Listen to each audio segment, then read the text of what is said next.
নমস্কার বন্ধুরা, দেখো এর আগের ব্লগে কিন্তু আমি তোমাদের আলু পোস্ত করেছি ঝুড়ো ঝুড়ো, তার রেসিপিটা দিয়েছি, যদি তোমাদের লাগে নিতে পারো। আর টক ডাল করেছিলাম, আর এই দেখো বাগদা চিংড়ি ভাজা, শুকনো লঙ্কা আছে অনেকটা, আর এই হলো আলু পোস্ত। মানে বুঝতেই পারছো খাওয়াটা কত সুন্দর। আচ্ছা, এর আগের যে প্লেটটা দেখালাম ওটা আমার বরকে সাজিয়ে গুছিয়ে দিয়েছিলাম আর কি, ঠিক আছে। ও একটু পেটুক মানুষ, তো ওকে একটু সাজিয়ে গুছিয়ে খাবার দিলে মানে ও মানে সারা দিন মানে খুব মানে মনটা ওর ভালো থাকে, বুঝেছো। খুব খুব খুব ভালো থাকে।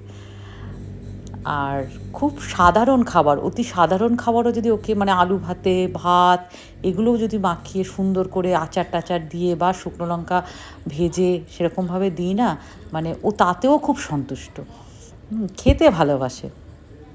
যাই হোক, এই আলু পোস্ত আর ডাল না এই মানে দেখে আমার আবার লোভ লেগে গেল। আর এই ছিল বাগদা চিংড়ি, বাগদা চিংড়িগুলো এত মিষ্টি আর এত সুন্দর ছিল না, কি বলবো। আর সেদিনকে আমাদের এলিনার জন্য ক্রিস্পি চিকেন আনা হয়েছিল, হট উইংস ছিল।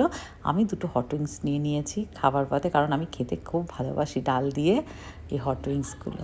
তোমাদের আমার ভিডিও কি ভালো লাগে? লাগলে কিন্তু অবশ্যই কমেন্ট করো। টাটা।